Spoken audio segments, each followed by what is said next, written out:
Welcome back, everybody. We got another episode here on 100 Yards of Football. We're going to be breaking down draft prospects. That seems to be what you guys, the viewers, like the most, and it's something we really enjoy doing.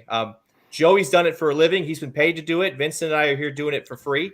But, it's listen, if you love the game, you find yourself doing it anyways, right? If you're a fan of an NFL team, especially a bad one, you can't really help yourself. But, gentlemen, we got two pretty interesting guys on the docket today. We're going to start with Makai Lemon, who's a wide receiver at USC, who's a guy that I'm a big fan of. I like the Trojans, so he's been a real bright spot on this offense so far.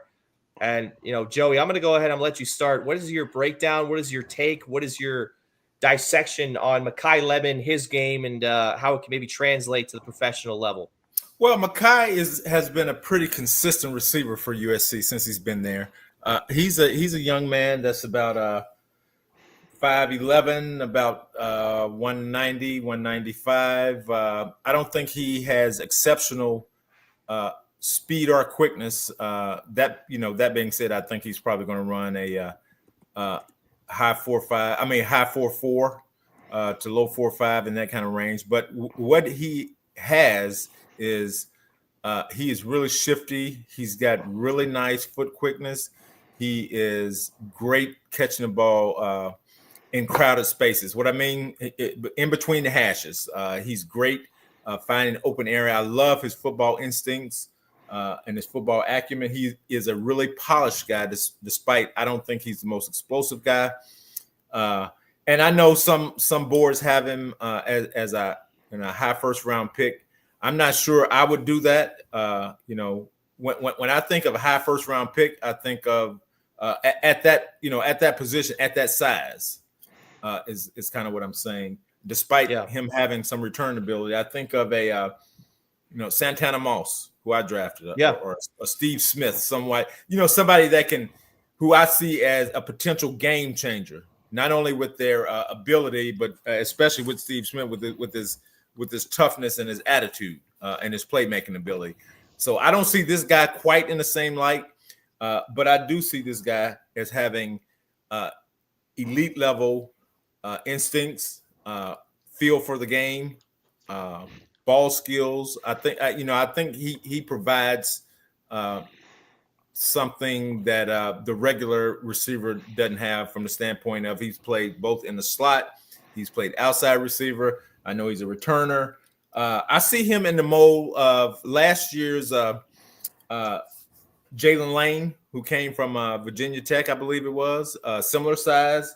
A few years back, a guy that was drafted pretty high, Christian Kirk, out of Texas A&M, I believe. So I see him more in that mold, and I would say, he's probably – I wouldn't consider him a first-round pick. Now, I can't tell you what the other teams would do. I don't consider him a first-round pick, but I do think this guy will come in, play well, be a contributor, and if he can win the job as a punt returner, his value skyrockets.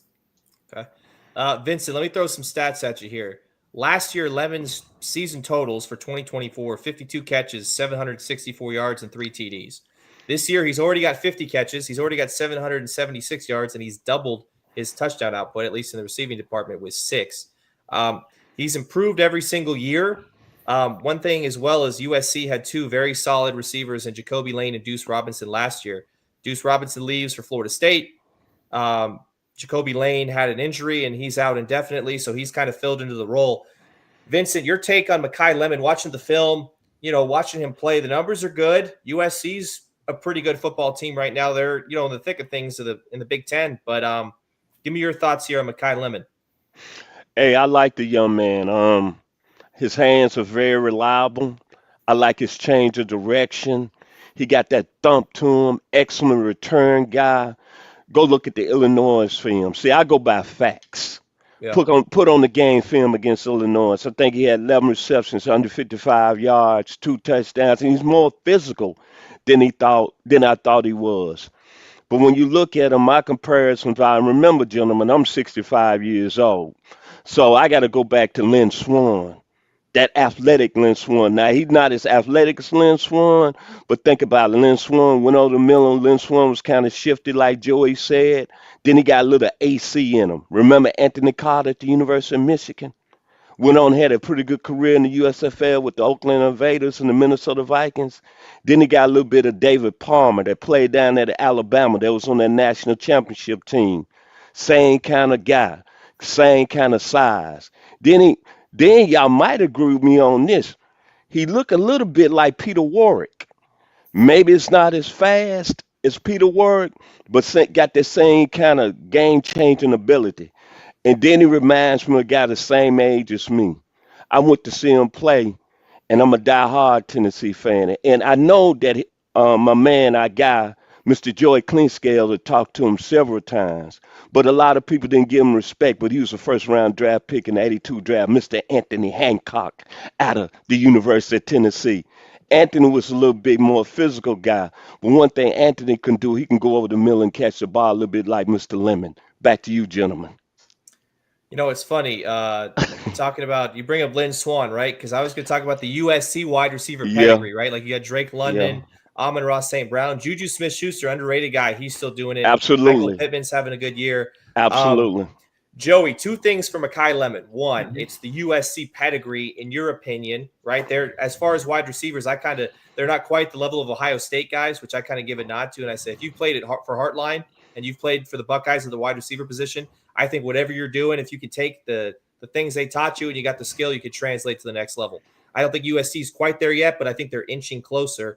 Can Makai Lemon kind of put himself into some more maybe higher draft conversations, firstly, because of the SC pedigree? And also, I know it's typically a later round kind of addition where you're looking for a guy that can do multiple things, right? A receiver that can play in the slot and also return kicks. Maybe not a first round guy doing that, but do either of those things help his case and move him up draft boards to being a first round guy, at least in your opinion, or does that kind of keep him where he's at currently, at least where you have him ranked? Well, I don't think the pedigree means as much today as it used to mean. I mean, back in the day when pedigree mattered, that's where a lot of the top receivers went to just certain schools, okay? Right. Because you had coaches who were there a long time, receiver coaches who were there a long time. So pedigree mattered a lot more back in the day than it does to now, especially in this era. I mean, none of that really matters unless you're at unless you're at if I wanted to receiver today and I was strictly going on pedigree, I'm going to either Ohio State or LSU. Yeah. Yes, no sir. Georgia? No Georgia in maybe there? Tennessee. Tennessee was that way back in the day. Clemson, Yes, sir. Clemson was that way for a while. But outside Alabama and SC, but outside of that, man, it's so pedigree really doesn't matter. It all comes down to coaching, ability, and how you see a player fitting in, and whether they can help you on special teams. And this guy will not be a X. He'll be a Z receiver or a slot receiver. He'll be moving a lot. I'm not sure, how he'll handle press. I don't see him being pressed a lot because they move him around a lot. So there are a lot of things he can do. And again, the return ability is always a plus. But his size will kind of dictate that he's going to be inside guy because he's, they list him at 5'11", which means probably 5'10" and a half. So looking at him on tape, he doesn't look like a big guy. When those big guys play on the outside, so he's going to be an inside receiver in today's football. But I like a lot of things he can do, and again, I like his presence on the field. I love his instincts, and again, I don't see any elite trait other than his. I think he's got elite feel. Now there are a couple times when that feel bothered me. I saw him run through a zone when I would have liked to see him stop because, he just, when you run through a zone, and not stop, you're running to be covered. You're running from one, from one linebacker to open area back to another linebacker. And the quarterback is really waiting on you to sit down so you hit your hole. Yep. And I saw him run through that a couple of times, which kind of bothered me. But there are other times I've seen he makes plays and he's wide open. And his side, I want him to be a better blocker. I saw him be a liability as a blocker a couple times, and for that running back to make a big run, I mean the receiver's got to block too. So Yeah, those are very, the things very that true. as a scout and personnel guy that you look at and how you're trying to fit him into a system. It's not just about the plays he can make. It's about how he makes the plays. It's about his football acumen. It's about his overall toughness. Now, he's tough catching the ball, but he's not necessarily tough blocking. So those are the things that he has to improve on. All right. Vincent, I'll let you wrap up here. Final thoughts on Makai Lemon, wide receiver at a USC. And hopefully, I mean, right now, depending on which draft board you look at, a lot of people got him as the number 2, number 3 guy. I'll ask, what are your final thoughts on him and where you think he ends up being drafted come April? I think he's very physical for his size. He surprised me a little bit at how he could go over the middle and really be physical, like in the middle of the field. Like I say, go back and watch the Illinois games film when he had, like I said, one more time, 11 receptions, 155 yards. But most of all, I was listening to Joey, and he brought up a guy that Joey can contest to that was similar. He was a former teammate of Joey, Terrence Cleveland. Don't he got a little Terrence Cleveland in him, Joey? Yeah, he's got some Terrence. He's got a little shiftiness that Terrence had. Absolutely. I ended at that. The mic has dropped. Back to you, Mr. LeBel. Yeah, final thoughts for me. I'll say this: he's a 4.48 guy, right? Not the fastest guy in the world, but I think his football speed when he puts on the pads is a lot quicker than what his 40 time Hmm. has. Vincent, you mentioned the Illinois game, longest play of his career. He had a 74-yard touchdown in that game that kept it close. He's done pretty well. He's kind of been handed the spotlight because some other guys have either transferred out, like I said, or injuries, and I think he's done okay with it.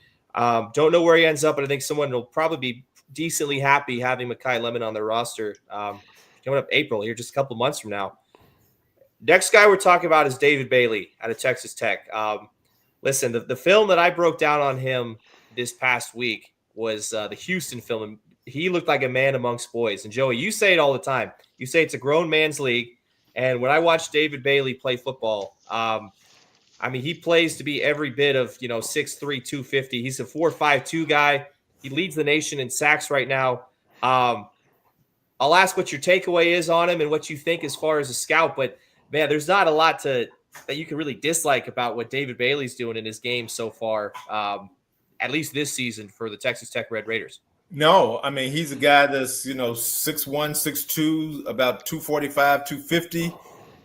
He is a edge player. He rushes the passer with purpose. He can bend when he needs to bend. He's got a really powerful upper body. He gets his hands on you quick. He's got the hips to drive defenders back. He can bend an edge. He shows the ability to bend, flatten, and accelerate to the quarterback.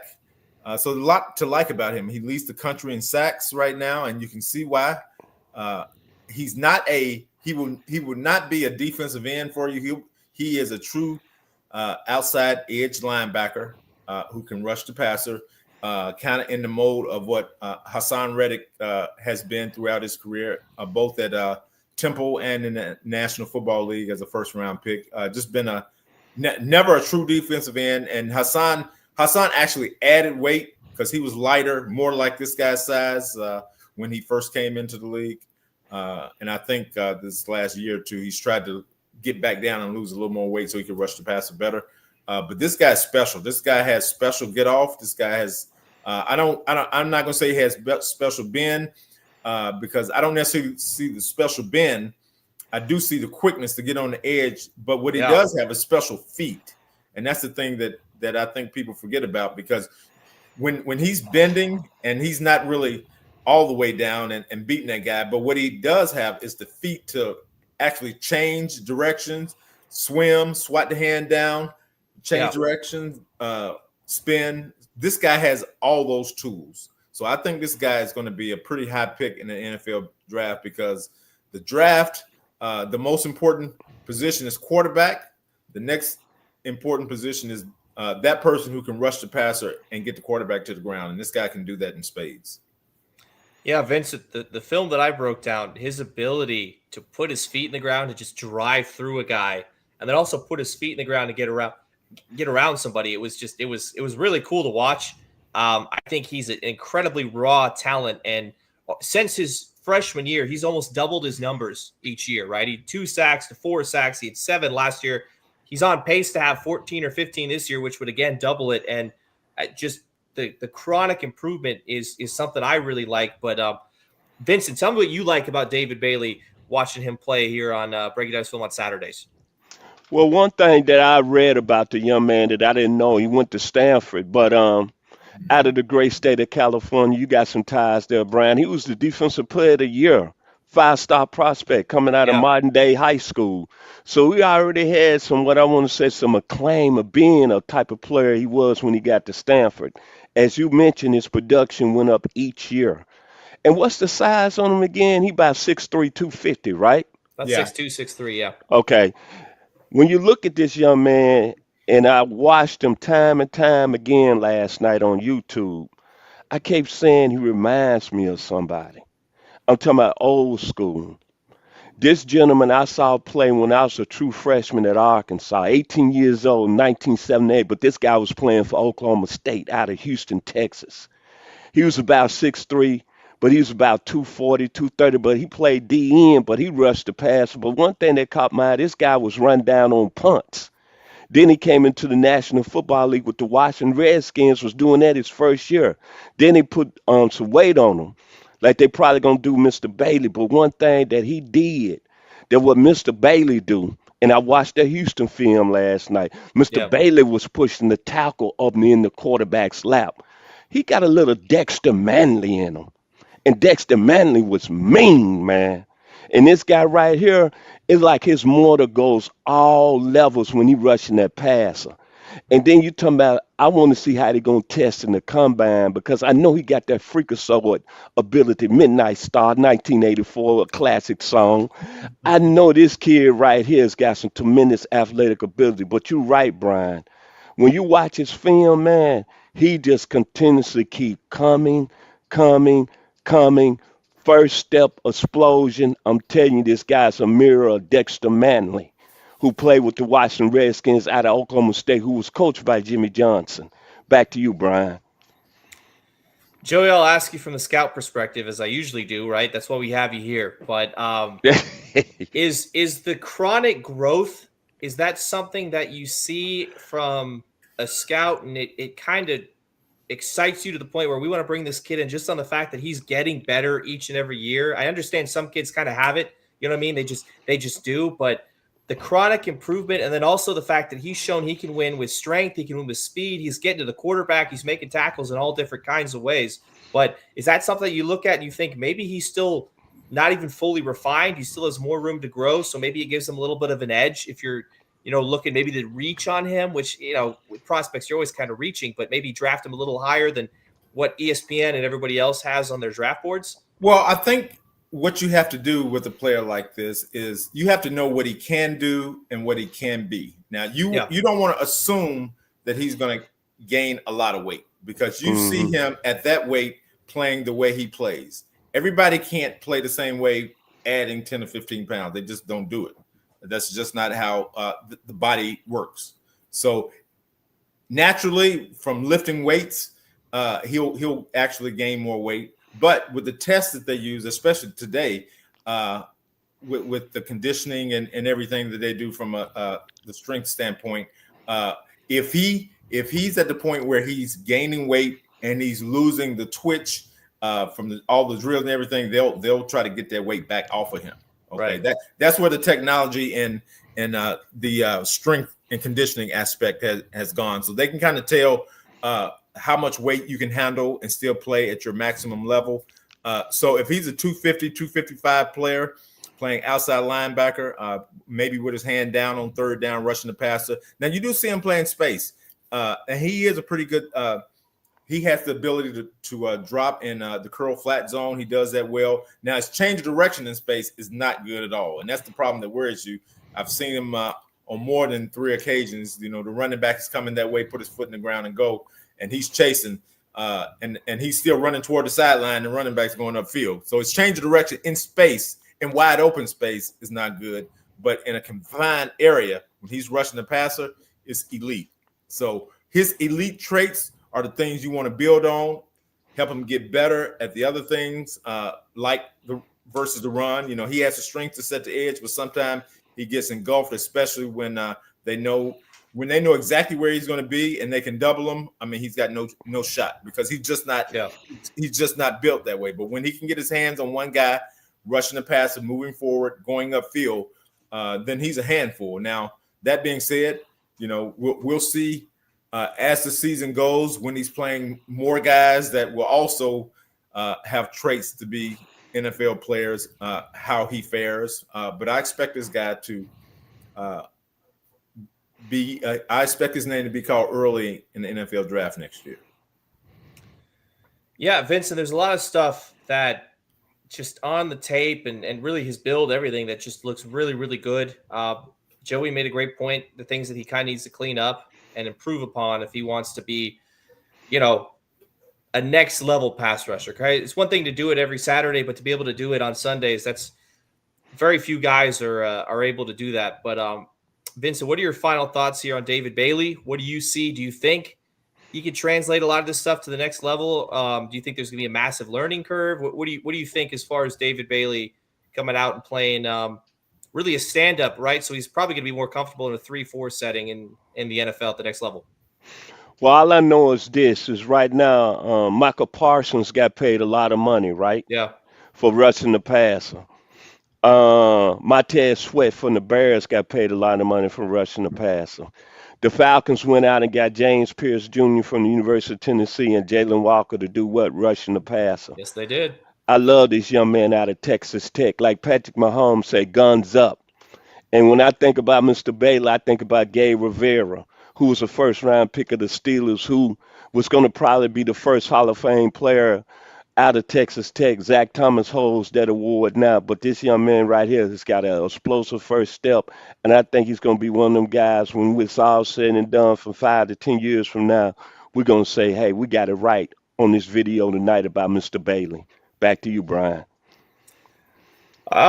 Joey, you got any final thoughts on David Bailey, or you think we kind of covered everything we need to cover? Yeah, I really like this guy's potential. I like what he can be. I like the fact that, again, he's hell on wheels rushing the passer, and the NFL will pay you a lot of money to get after the quarterback. And I think this guy has the ability to do that. I think he's got a big-time motor. His effort is great. He's violent with his hands. He's explosive after he beats the tackle. So I think his future is bright. And he's smart. Again, like we mentioned, I mean, he started his career at Stanford. Not all of us can get in Stanford. He was able to get in Stanford and thrive before he got oil money going to leaving Stanford. Going to Texas Tech. So, you're wrong for that, brother. I'm impressed. Yes, sir. That's right. He got that money at Texas Tech. Woo-wee, did he get some money? Hey, yes, well, sir. He earned it. He definitely earned it. He's probably going to be looking to earn a lot more come April, come the NFL draft. Gentlemen, I think both of us, or all three of us here, can agree that you never have too many pass rushers, right? You never have enough guys that can get after the quarterback. It's a very sought-after position. It's very, very difficult to scout and to draft and develop and put a guy out there who's exceptional on Sundays. David Bailey, I think, has a phenomenal chance to do that. I think you guys are in that same boat, believing as well. And that's all we got. We got two kids that we think have a phenomenal opportunity to contribute and play well on Sundays. We'll be looking forward to seeing their names called come April when the draft rolls around, which, guys, we're already almost middle November. It's going to be here before we know it. The season's already halfway over for the NFL. College is winding down. We got our rivalry games and then our championships and then our bowl games coming up after that. But it's been a lot of fun this week. We'll be back at it again next week. I've been Brian LeBel. We got Joey Clinkscales, Vincent Turner. Thank you guys for watching. We appreciate the views. We appreciate you guys taking giving us your time, really, and listening to us break down these prospects. We look forward to it again next week. We'll be right back here, and hopefully we will see you then.